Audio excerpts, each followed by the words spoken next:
L'agriculture actuelle est confrontée à d'énormes défis. Elle doit nourrir plus de personnes avec des terres presque mortes ou stérilisées et doit survivre à ces terres modernes qui présentent d'ailleurs d'intéressantes pratiques. Mais pour certains, c'est très inquiétant si nous ne retournons pas à la terre ce qu'elle nous donne. C'est ce que promulgue le biologiste togolais Agbalignon Kossi, que nous nommons ici médecin des terres.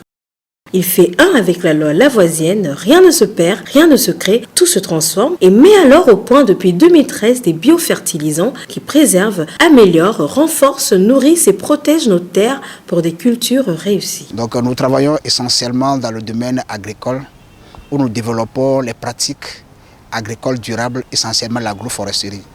Nous intervenons aussi dans la transformation des déchets. Donc ici nous transformons la plupart des déchets en biofertilisants, auxquels on ajoute des champignons pour avoir des biofertilisants et des biopesticides. Nous avons 4 produits essentiels. Le premier, c'est le mycotril. Ça aide la plante à améliorer sa capacité d'absorption de l'eau et des sels minéraux. Le second produit, c'est le Bactigro. Le Bactigro, c'est l'équivalent de mycotril, spécialement destiné aux légumineuses, en particulier le soja. Donc son effet est aussi similaire à l'effet de mycotril. Troisième produit, c'est le Mycoplus. Le Mycoplus est une solution de champignons comestibles qui stimule le système immunitaire de la plante et améliore la gestion de l'eau. Donc ça permet à la plante de résister plus longtemps au stress hydrique. Et le quatrième produit, nous appelons communément Metasia. Ça, c'est un champignon destiné à tuer les insectes. Bon, c'est des produits qui viennent en appui aux engrais. Donc, dans la pratique, on peut les associer aux engrais conventionnels NPK ou les associer uniquement à du compost si on veut faire de la production bio. Aujourd'hui, beaucoup de producteurs témoignent de ces biofertilisants qui ont redonné vie à leurs activités agricoles et grâce auxquels ils font des produits de qualité dans une nature préservée. C'est en 2015 que j'ai découvert les produits de Agbalignon par l'intermédiaire d'un ami béninois. Il est au Bénin, on travaillait en collaboration. Il m'a présenté un produit appelé inoculum pour inoculer les semences avant de les semer. Bon. Quand je l'ai fait, j'ai vu que c'est bon. Donc quand j'ai commencé la recherche du produit que le Béninois m'a présenté, j'ai su que le produit est avec moi au Togo ici et que c'est un Togolais qui l'a produit. Donc j'ai commencé la recherche et j'ai trouvé M. Deinde, qui est leur représentant dans la région des plateaux. Et c'est lui maintenant qui m'a présenté Mycotril et inoculum là. Donc c'est avec ça maintenant que je cultive. Quand tu mélanges ça, ça évite beaucoup de choses. C'est-à-dire il y a les plantes, à certains âges, la plante meurt d'elle-même. Mais quand tu utilises Mycotril, il n'y a pas ça. La plante évolue, même s'il y a les sécheresses, ça résiste encore contre la sécheresse. Donc ça m'a fait que chaque année maintenant, j'utilise Mycotril et inoculum pour le soja.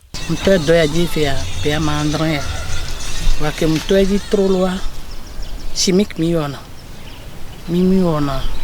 bio kengbohwe mi ba se Agbalignon venko yentonami be mi aso se e mizen yawe ke mizen ami kwa be do me ai George nami so chimique ke mi les ans wa mi va jenkwe mi va plenatike wa mi va kwa be batike enyone nyabunu mi dona vetera chou salade boma sablé oignon rouge mi dona blanc et avec poadi mi dona blanc quoi ba batike mi kwa be l'efficace na mi so chimique ke mise en sang mi plena Mycotril Mycoplus Zylomique Betasia. Je suis Jean producteur de maïs, de soja, arachide et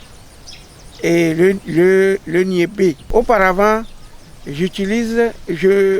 on cultive comme ça, on ne gagne rien. Le rendement est faible.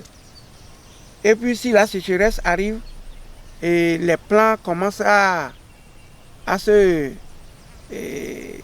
détérioriser. Bon, avec l'arrivée des produits de M. Agbalénion, on utilise le mycotrip pour faire le compostage. On utilise le mycotrip aussi pour mélanger les graines, pour semer. Ça favorise le développement des plants. Auparavant, mon rendement c'était de 1 tonne moins. Mais avec l'utilisation des produits de Agbalénion, j'arrive à arriver jusqu'à 5 tonnes 800 par l'hectare. Bon, et moi-même je fais 6 hectares de maïs, 1 hectare de soja, demi-hectare d'arachide, demi-hectare de niébé. Pour tous ces hectares-là, j'utilise les produits agides. Aux produits d'Agbalénion, c'est très efficace. Et je vais conseiller aux gens d'utiliser le produit de ONG Agide parce que c'est bio, pas de maladie dedans. C'est justement pour cette raison que le projet d'appui au secteur agricole PASA a prêté main forte à ce chercheur pour le développement de cette invention. J'avais l'idée en tête, mais je n'avais pas l'équipement nécessaire pour développer ça. Le PASA nous a aidé à avoir de l'équipement pour mettre en place ces choses-là et à construire une unité de production qui est à Covier. C'est là où nous développons les produits à grande échelle. Ici, nous avons les laboratoires pour la production primaire et à Covier, nous avons la phase de la production secondaire. Donc l'intervention du PASA a permis d'avoir l'équipement qu'il faut pour développer la production. C'est dans ce sens que nous tenons vraiment à remercier le PASA pour cet appui. Donc aujourd'hui, nous pouvons produire pour tout le Togo si on nous demande. Ainsi, par ces différents appuis, le gouvernement togolais a restauré les sols et amélioré leur productivité tout en augmentant les revenus des paysans dans sa politique et ambition de faire du Togo un pays d'autosuffisance alimentaire.